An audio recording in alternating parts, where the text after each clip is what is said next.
Bonsoir et bienvenue en terre urbaine. Accompagner les personnes vivant habituellement dans la rue, c'est le travail de l'association Diogène. Un accompagnement dans le respect et avec un objectif, la reconstruction de liens sociaux. Pour mieux comprendre, une de nos équipes a accompagné les travailleurs de rue. Je suis travailleur de rue, donc on travaille avec les gens qui dorment en rue. On est dans le centre de Bruxelles et on va chez Freddy. Il habite maintenant depuis 2 mois. Ça fait 8 ans qu'on se connaît. Et c'est la première fois depuis tout ce temps qu'il est dans un logement. Je suis là. Bonjour. Bonjour, on dit que voilà. Bonjour, Ça va? Sois le bienvenu. Comment ça va? Ça va bien. Et avec toi? Toujours aussi content, aussi heureux dans mon petit paradis. La seule chose que je vais encore faire la semaine prochaine, dès que j'ai le temps, prendre les mesures pour faire des rideaux, pour mettre des rideaux, comme ça je me sens moins à nu. Oui, t'as bien décoré, hein? Bah oui. Ça va. Comme ça, moi, ça me plaît, je suis content. C'est... Oui. Tout bien, c'est bien. Assis-toi. Oui, Trop merci. bien. Une tasse de café. Ah oui. Il y a de l'amélioration, hein. Faut pas ouvrir un paquet, hein? Non, t'inquiète. Des beaux petits pots, comme ça présente mieux que les petits bras en plastique. Merci. J'attends plus que la nouvelle pour faire le changement d'adresse sur ma carte d'identité. Et sinon, tout Super. roule. Comme on dit, roule, boboule. Je suis parti des petits riens. J'ai vécu environ 8 mois à la rue. Alors, par après, j'ai fait connaissance, parce que bon, j'ai pas que mon assistante sociale, c'est elle-là que je connais le plus longtemps, ça fait quoi, pour ainsi dire, 8 ans. Elle me connaît du fond en comble, du haut en bas, du long en large, c'est elle qui me connaît le mieux. Mon assistant social, Philippe, était souvent en contact avec Puerto, donc c'est un centre social, centre de jour, et il y avait justement cet appartement-ci qui était libre. Et moi, à ce moment-là, la rue, ma santé, bon, c'est fort. Vous savez, à la rue, on s'affaiblit, la rue détruit beaucoup une personne, quoi. Parce qu'à la rue, qu'est-ce que vous voulez obtenir à la rue? On n'obtient rien. On n'a plus de but. On se demande à quoi bon de vivre, on ne sert à rien, on se sent diminué. Tandis maintenant, en ayant un toit sur la tête, bon, mais on a son chez soi, et on peut commencer petit à petit à construire des projets, chercher recherche d'emploi, même un truc bénévole ou se rendre utile. On va voir Daniel, hein, et Daniel c'est quelqu'un, c'est un peu une exception, mais bon, tous nos gens sont un peu exceptionnels. C'est quelqu'un que je connais assez récemment, c'est-à-dire depuis septembre, qui est en rue plus ou moins 6 mois maintenant, ou qui était en rue plus ou moins 6 mois. Mais c'est quelqu'un un peu perdu, hein, avec mémoire, qui ne sait pas bien s'orienter. Donc très vite, nous avons fait le lien avec une maison d'accueil. C'est la maison d'accueil ici, Albatros.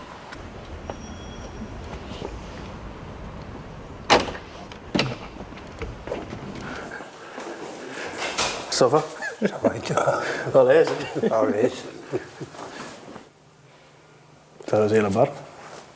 Ah oui, obligé. Oui. Ils ne veulent pas de barbe ici. Tu es ici combien de temps maintenant? Ici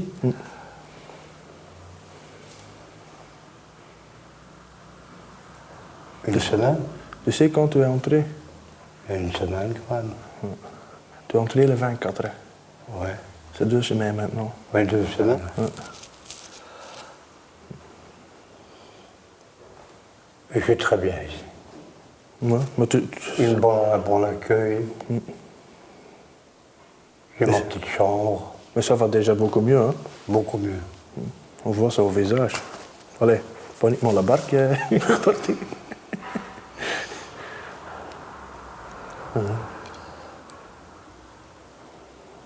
On sort après. On va boire un café quelque part.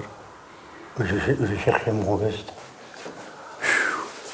Il fait chaud ici, hein? Ouais, mais Une différence qu'un dortoir, hein? une bonne différence. Oui, hein? Avant, j'étais Ben, la dernière chose où tu as dormi, c'était le SAMU social, dans le truc hivernal, le plan hivernal. Oui. Mais Philippe, tu t'en souviens toujours? Ah oui. Il m'a beaucoup aidé. Beaucoup, beaucoup, beaucoup. Et puis mon chômage est en ordre et tout. Non, c'est en ordre. Oui. Grâce à Philippe aussi. Merci à toi, pas uniquement à moi. Oui, mais tu étais tout le temps avec moi. Donc, Oui. Vous faites beaucoup de démarches ensemble. ensemble, oui. Oui, il y a des démarches qui ont besoin de beaucoup de temps. Hein. Pour le chômage, je crois en total 10 heures, 12 heures salle d'attente. Oui. Vous faites tout à deux alors? Oui. Voilà, voilà. Ouf!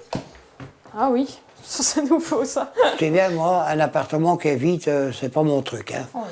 Il y a des gens qui se contentent, une table, une chaise, une armoire et un lit.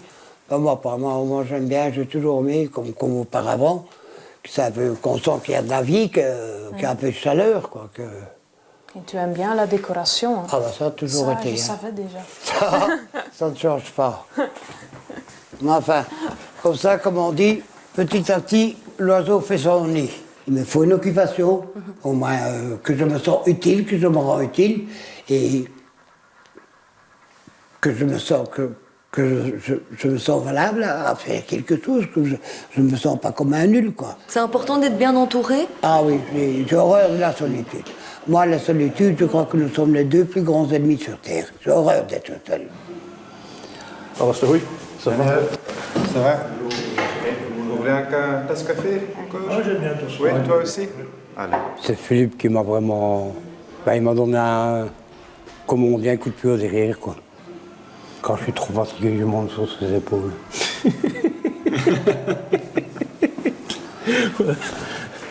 Sont là pour ça. Même ça, c'était pas évident de réapprendre un peu à manger, même. Hein? Oui. C'était pas... Il fallait du temps. Ouais. S'il y a un pont à faire entre la rue et la maison d'accueil, ben, je pense que le travail de Diogène est bien placé pour le faire. Si on a l'habitude de vivre avec des hauts et des bas, jamais vivre sur une stabilité, disons-le comme ça, ce que j'ai trouvé maintenant. J'ai nullement envie de dire, maintenant on peut me dire, voilà Freddy, on te donne demain tout l'or du monde, tu retournes dans la rue, je dis non, garde ton or et moi je reste où je suis. Je reste dans mon petit schéma, j'ai mon petit royaume, j'ai mon petit domaine ici, je m'y sens bien, je suis heureux et j'ai envie de continuer comme ça actuellement. Comme ça. Et j'espère que ça continue comme ça, c'est tout. Pour moi, les moments les plus durs, c'est le week-end. Parce que je ne sais ni aller ni au Anker. Je ne sais ni aller ni à Puerto. Anker, c'est tout de suite un centre social, ici à 2 minutes ici. Ce sont des gens qui ont toujours été super, super gentils pour moi. Alors souvent le midi, je vais pour donner un petit coup de main à faire la vaisselle.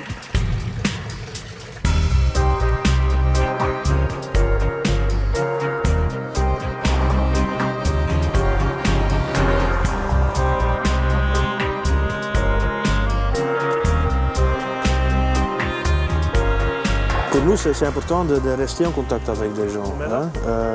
Maintenant, c'est presque comme dans le livre. Il y a le début, tu fais des démarches, c'est chouette, mais de temps en temps, c'est aussi avec des gens qui ne font pas de démarches, qui restent dans la même situation. C'est important de rester en contact. On peut aussi commencer à créer, mais c'est avec des paroles, hein, des petits jeux comme, allez, quand tu es en rue, je te dis, hey, imagine-toi, ta propre chambre, ta propre lit, ça fait quelque chose avec des gens. Moi, je trouve que le choix est très important. Et comment est-ce que tu peux commencer à savoir le choix? C'est par la parole, hein, par écouter, raconter, offrir des choses, aller regarder des choses, rester à côté. Faire son chemin, quoi. Oui, faire un chemin, n'importe quel, mais faire un chemin. Nous sommes maintenant dans le Marol, à la rue de Miroir, et on va à la maison médicale de Miroir. Et on va voir qui? On va voir Georges et Mihai. Et Georges et Mihai sont deux frères roumains qui sont ici à Bruxelles déjà 2 ans en rue. Hey, bonjour Mihai, ça va? Il est en train de dormir? Il dort? C'est comme ça? Oui, je suis bien malade ici. Tu as dormi au SAMU ce soir? Oui. Oui? Oui. Tous les soirs? Tous les soirs. Oui, c'est bien, hein? À partir du 10 de décembre. Oui. Avec lui? Oui, quotidiennement. Moi, on laisse 1 minute, 1 seconde. Non. Pas laisser seul. Non. Prendre la grippe. C'est difficile de trouver une solution pour... Ben, c'est comme tous les gens qui viennent d'Europe, qui ne sont pas belges, mais qui sont venus d'Europe.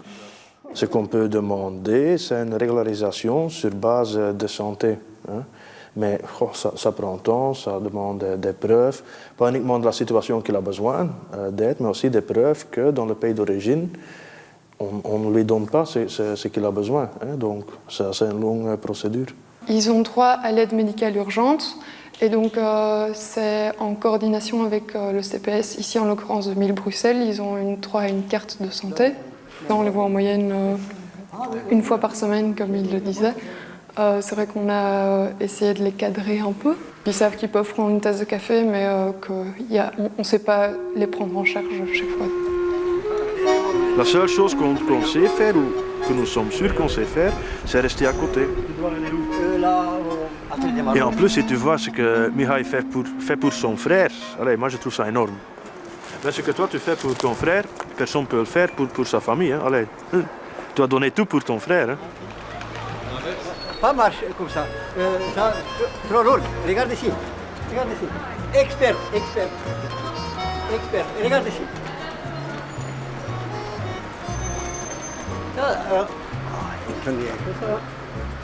Trop lourd.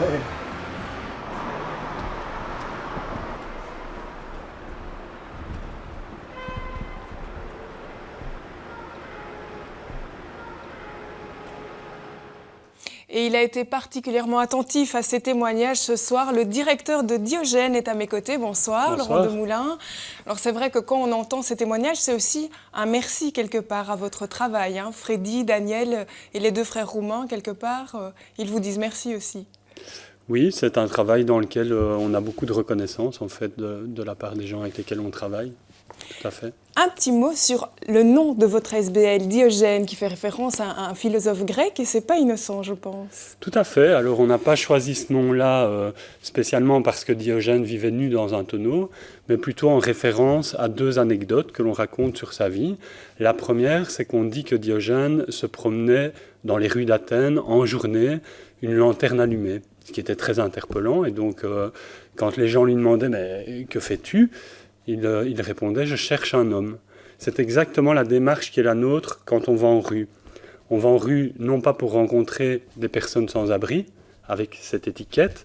On va en rue non pas en tant que psychologue, comme assistant social, mais on a bien vu, Philippe, Zayla, vont en tant que personne rencontrer d'autres personnes dans un rapport qui soit le plus humain possible et dans lequel on redistribue le pouvoir au profit de la personne, vraiment dans une relation qui soit égalitaire. Ça, c'est la première anecdote. Allez, la deuxième. La deuxième, allez, très, très rapidement. Donc, on raconte aussi que Alexandre le Grand arrive un jour du haut de son cheval dans toute sa splendeur devant Diogène qui était dans son tonneau et il lui demande « Que puis-je faire pour toi ?» Et Diogène lui répond « Ôte-toi de mon soleil ». Donc, on peut supposer qu'Alexandre ne s'attendait pas, qu'Alexandre le Grand ne s'attendait pas à cette réponse. Et à Diogène, on considère que les personnes qui sont les mieux placées pour savoir ce qui est bon pour elles-mêmes, ce sont les personnes sans abri, ce sont les habitants de la rue. Donc on ne va pas en rue avec des a priori, des solutions toutes faites. On va en rue pour se laisser surprendre et pour essayer de découvrir les besoins, les demandes, les attentes des personnes qui sont face à nous. Ce qui explique que votre volonté, c'est vraiment de travailler au cas par cas. Vous dites qu'il n'y a pas de solution toute faite. C'est basé aussi, j'imagine, sur votre expérience du terrain que vous êtes fait cette idée-là. Tout à fait. Donc, vous avez bien compris notre travail, puisque, effectivement, ce que les habitants de la rue veulent avant toute chose, c'est être vus et être entendus.